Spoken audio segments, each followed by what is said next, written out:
കഴിഞ്ഞ ദിവസം പുറത്തുവന്ന നീതി ആയോഗ് റിപ്പോർട്ട് കേന്ദ്ര സർക്കാരിന് പുതിയ തലവേദന സമ്മാനിക്കുകയാണ്.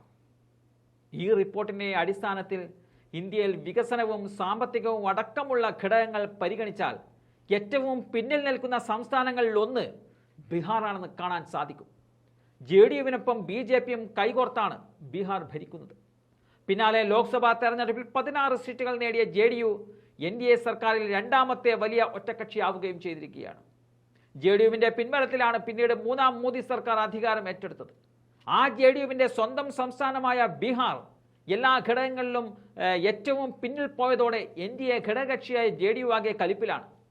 കേന്ദ്രത്തിൽ BJPയെ പിന്തുണച്ചതിന് പിന്നാലെ JDU ആവശ്യപ്പെട്ട കാര്യമാണ് ബീഹാറിനെ പ്രത്യേക പദവിയിലേക്ക് മാറ്റുക എന്നത്. കുറച്ച് സാവകാശം ഈ വിഷയവുമായി ബന്ധപ്പെട്ട് JDU നൽകിയതുമാണ്. എന്നാൽ നീതി ആയോഗ് റിപ്പോർട്ടിന്റെ പിന്നാലെ ഇനി കാത്തുനിന്നിട്ട് കാര്യമില്ലെന്നും പ്രത്യേക പദവി വിഷയം അടിയന്തരമായി പരിഗണിക്കണമെന്നതാണ് JDU ആവശ്യപ്പെട്ടിരിക്കുന്നത്. ഈ വിഷയത്തിൽ മുന്നറിയിപ്പ് JDU മന്ത്രിമാർ BJPക്ക് മുന്നിൽ വെച്ചിട്ടുണ്ട്. എത്രയും വേഗം എന്ന് പറഞ്ഞാൽ അത്രയും വേഗം തന്നെ ഇത് നടപ്പിലാക്കണമെന്ന അന്ത്യശാസനമാണ് JDU നൽകുന്നത്. ഇക്കഴിഞ്ഞ 10 വർഷവും NDA സർക്കാരിന്റെ ഭാഗമായി കേന്ദ്രത്തിൽ നിലയുറപ്പിച്ച JDUവിന് കാര്യമായി ഒന്നും തന്നെ നേടിയെടുക്കാൻ സാധിച്ചിരുന്നില്ല. ഇനി മുന്നോട്ടു പോകും തോറും ബന്ധം കൂടുതൽ സങ്കീർണമാകും എന്നതുകൊണ്ട് തന്നെ ആവശ്യങ്ങൾക്കായി നല്ല സമ്മർദ്ദവും ആവശ്യമാണ്. ഇതോടെയാണ് പ്രത്യേക പദവി എന്ന ആവശ്യം കേന്ദ്ര സർക്കാരിൽ ശക്തമാക്കുവാൻ JDU തീരുമാനിച്ചിരിക്കുന്നത്. രാജ്യത്തെ ഏറ്റവും ദരിദ്ര സംസ്ഥാനമാണ് ബീഹാർ. സംസ്ഥാനത്തിന്റെ സമഗ്ര വികസനത്തിനായി പ്രത്യേക പാക്കേജ് ആവശ്യമാണ്. 2011 മുതൽ ഈ ആവശ്യം ഉയർത്തുന്നുണ്ട്. കഴിഞ്ഞ പതിറ്റാണ്ടിൽ വിവിധ മേഖലകളിൽ ബീഹാർ വൻ മുന്നേറ്റം കാഴ്ചവെച്ചതാണ്. ദുർബലമായ അടിത്തറ കാരണം മറ്റു സംസ്ഥാനങ്ങൾക്ക് ഒപ്പമെത്താൻ സമയമെടുക്കുമെന്നതാണ് നീതി ആയോഗ് റിപ്പോർട്ടിൽ വിലയിരുത്തപ്പെട്ടത്. കേന്ദ്രം എത്രയും വേഗം ബീഹാറിന് പ്രത്യേക പദവി പ്രഖ്യാപിക്കണം എന്നതാണ് JDU മന്ത്രി ശ്രാവൺ കുമാർ ആവശ്യപ്പെടുന്നത്. ദീർഘകാലമായി കേന്ദ്രത്തോട് ഇക്കാര്യം ബീഹാർ മുഖ്യമന്ത്രി നിതീഷ് കുമാറും ആവശ്യപ്പെടുന്നുണ്ട്. സംസ്ഥാനത്തിന് പ്രത്യേക കാറ്റഗറി പദവി ആവശ്യപ്പെട്ട് കഴിഞ്ഞ വർഷം അവസാനം ബീഹാർ മന്ത്രിസഭ പ്രമേയം പാസാക്കിയിരുന്നു.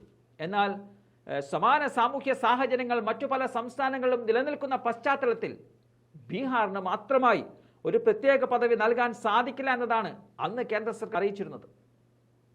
1969 5ാം ധനകാര്യ കമ്മീഷന്റെ ശുപാർശകളുടെ അടിസ്ഥാനത്തിലാണ് പ്രത്യേക വിഭാഗ പദവി നിലവിൽ വന്നത്. ഭൂമിശാസ്ത്രപരമോ സാമൂഹികമോ സാമ്പത്തികമോ ആയ അടിസ്ഥാനത്തിൽ പിന്നോക്കം നിൽക്കുന്ന സംസ്ഥാനങ്ങളെ മറ്റു വികസിത ഇന്ത്യൻ സംസ്ഥാനങ്ങൾക്ക് തുല്യമായി അവരുടെ സ്ഥാനം മെച്ചപ്പെടുത്താൻ സഹായിക്കുക എന്നതാണ് ഇതിൻ്റെ ഉദ്ദേശം. നേരത്തെ ജമ്മു ആൻഡ് കാശ്മീർ, ആസാം, നാഗാലാൻഡ് എന്നീ സംസ്ഥാനങ്ങൾക്ക് അവരുടെ സാമ്പത്തിക വികസനം ലക്ഷ്യമിട്ട് പ്രത്യേക പദവി നൽകിയിരുന്നു. പിന്നാലെ അരുണാചൽ പ്രദേശ്, ഹിമാചൽ പ്രദേശ്, മണിപ്പൂർ, മേഘാലയ, മിസോറാം, സിക്കിം, ത്രിപുര, ഉത്തരാഖണ്ഡ് എന്നീ സംസ്ഥാനങ്ങൾ കൂടി പദവി നൽകിയിരുന്നു. അങ്ങനെ 28 സംസ്ഥാനങ്ങളിൽ 11 സംസ്ഥാനത്തിനും പ്രത്യേക വിഭാഗ പദവിയുണ്ട്. ബീഹാറിനൊപ്പം തന്നെ ആന്ധ്രാപ്രദേശിനും പ്രത്യേക പദവി വേണമെന്നും TDP ആവശ്യം ശക്തമാക്കിയിരിക്കുകയാണ്. ഏകീകൃത ആന്ധ്രാപ്രദേശിനെ 2 സംസ്ഥാനങ്ങളായി വിഭജിച്ച് ആന്ധ്രാപ്രദേശ് പുനഃസംഘടനയ്ക്ക് തൊട്ടു പിന്നാലെ ആന്ധ്രാപ്രദേശ് സംസ്ഥാനത്ത് 5 വർഷത്തേക്ക് പ്രത്യേക പദവി നൽകാമെന്ന് അന്നത്തെ പ്രധാനമന്ത്രി മൻമോഹൻ സിംഗ് രാജ്യസഭയിൽ നടന്ന ഒരു ചർച്ചയിൽ പറഞ്ഞിരുന്നു. ഇതിനെ BJP നേതാവായ വെങ്കയ്യ നായിഡു അഭിനന്ദിക്കുകയും പിന്തുണയ്ക്കുകയും ചെയ്തതാണ്. എന്നാൽ പ്രധാനമന്ത്രി നരേന്ദ്രമോദിയുടെ കീഴിൽ NDA സർക്കാർ ഭരണത്തിലെത്തിയതോടെ ഈ ആവശ്യം തഴയപ്പെടുകയായിരുന്നു. എന്നാൽ ഇന്ന് രണ്ടും കൽപ്പിച്ചാണ് JDUവും മറ്റ് ഘടകകക്ഷികളും രംഗത്തിറങ്ങിയിരിക്കുന്നത്.